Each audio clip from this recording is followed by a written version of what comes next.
Though perplexities, discouragements may arise, let neither husband nor wife harbor the thought that their union is a mistake. Welcome to One Truth, and thank you for joining me today. And here we will keep you motivated and encouraged. Are you new to the channel? Please consider to subscribe and give us a like. We are going through this wonderful and interesting book looking at Adventist home as our mission is to build families for eternity and hastening the soon second coming of Jesus. And today we'll be looking at a happy, successful partnership. We are looking at that there are a number of things which affect the families, but we look at that love must be tested and tried. If we have to take, for instance, gold, they take it, they purify it, they put it in a burning furnace for some time so as to purify it. Then at the end of the day, all the impurities will be removed and they are left with fine gold. Now, also, as we look at that love, it also goes through the very same stage of purification. A real union is a lifelong experience. What do we mean by that? To gain a proper understanding of the marriage relation is the work of a lifetime. Those who marry enter a school from which they are never in this life to be graduated. It is an ongoing process, just as like sanctification. However, carefully and wisely marriage may have been entered into. Few couples are completely united when the marriage ceremony is performed. The real union of the two is wedlock, is the work of the after years. So it is something that you cannot graduate it anytime, but it is a lifetime process that you are to be ventured in it wholeheartedly. As life with its burden and perplexity and decay meets the newly wedded pair, the romance with which imagination so often invents marriage disappears. Husband and wife learn each other's character as it was impossible to learn it in their previous association. This is a most critical period in their experience. The happiness and usefulness of their whole future life depend upon their taking a right course now.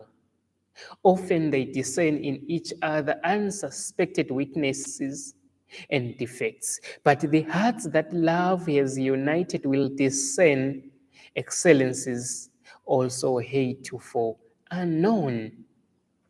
Let all seek to discover the excellences rather than the defects. Often it is our own attitude, the atmosphere that surrounds ourselves, which determines what will be revealed to us in another. Love must be tested and tried.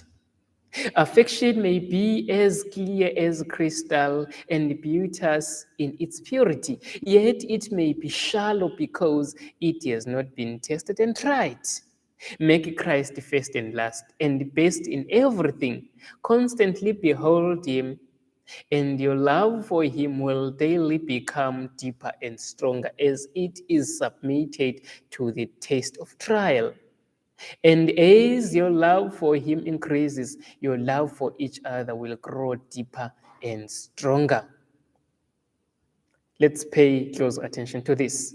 Though perplexities, difficulties, and discouragement may arise, let neither husband nor wife harbor the thought that their union was a mistake or a disappointment. Determined to be all that it is possible to be to each other. Continue the early attentions. In every way, encourage each other in fighting the battles of life. Study to advance the happiness of each other. Let there be mutual love, mutual forbearance. Then marriage, instead of being the end of life, will be as it were the very beginning of love. The warmth of true friendship, the love that binds heart to heart, is a foretaste of the joys of heaven. All should cultivate patience by practicing patience, by being kind and forbearing. True love may be kept warm in the heart, and the qualities will be developed that heaven will approve. This reminds me at one point in time, I was talking to one relative of mine, and she was having some challenges with a boyfriend. So they had a son together, but then now they had to settle their matter. They loved each other, but now they were having a number of challenges. So then they called me, they say, "Can you please talk to him? I don't know how to continue talking to him." And as I spoke with them, I asked them, "What exactly attracted you to him? And what exactly attracted you to her?" If you have to think of those things, think about the good times that you have spent together. Let's not focus on the negatives, but together, united, you are able to overcome and conquer. You look at that, love is not about a bed that is full of roses. There are thorns in there, but you are to be prepared enough that if whatsoever comes along the way, since you have already made a choice, fight these battles together, united as a couple. Enemy will seek to alienate. This is what the devil does. Satan is ever ready to take advantage when any matter of variance arises, and by moving upon the objectionable, hereditary traits of character in husband or wife, he will try to cause the alienation of those who have united their interests in a solemn covenant before God. In the marriage vows, they have promised to be as one. The wife covenanting to love and obey her husband. The husband promising to love and cherish his wife. If the law of God is obeyed, the demon of strife will be kept out of the family and no separation of interest will take place. No alienation of affection will be permitted.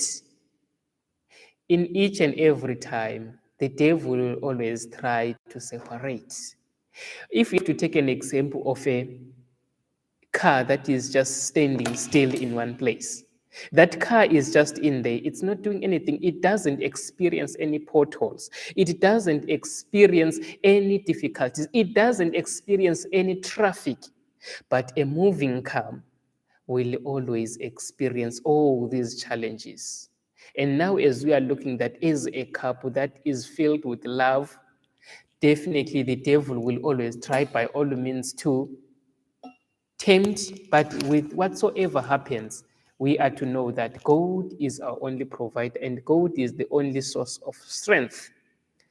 Let's look at a counsel to a strong-willed couple. What counsel is given to these? Neither husband nor wife is to make a plea for rulership. The Lord has laid down the principle that is to guide in this matter. The husband is to cherish his wife as Christ cherishes the church. And the wife is to respect and love the husband. Both are to cultivate the spirit of kindness, being determined never to grieve or injure the other. Do not try to compel each other to do as you wish. You cannot do this and retain each other's love. Manifestations of self will destroy the peace and happiness of the home. Let not your married life be one of contention. If you do, you will both be unhappy. Let not your married life be one of contention. If you do, you will both be unhappy. Let this sink in our minds. Watch well your words, for they have a powerful influence for good or for ill. Allow no sharpness to come into your voices. Bring into your united life the fragrance of Christ-likeness. There is something that automatically cuts off or set one off. As a husband, and also as a wife. You don't need to say words which are so sharp that will injure one. You look at that, if you're a wife, perhaps your husband is done something that you don't like. Don't attack the husband, but attack the problem, and likewise to the husband.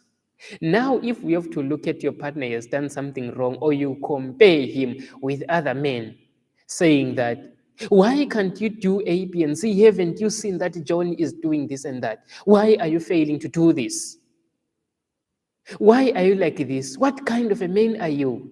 These kind of words, even though you will apologize, but they will forever be troubling the other part because they are very sharp and they are piercing the heart.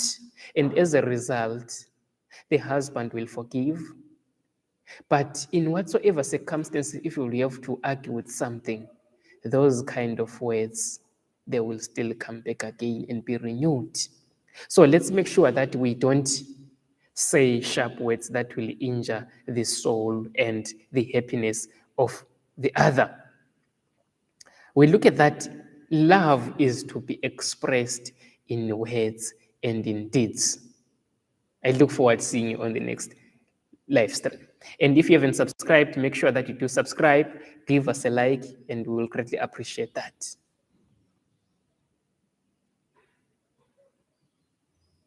Okay.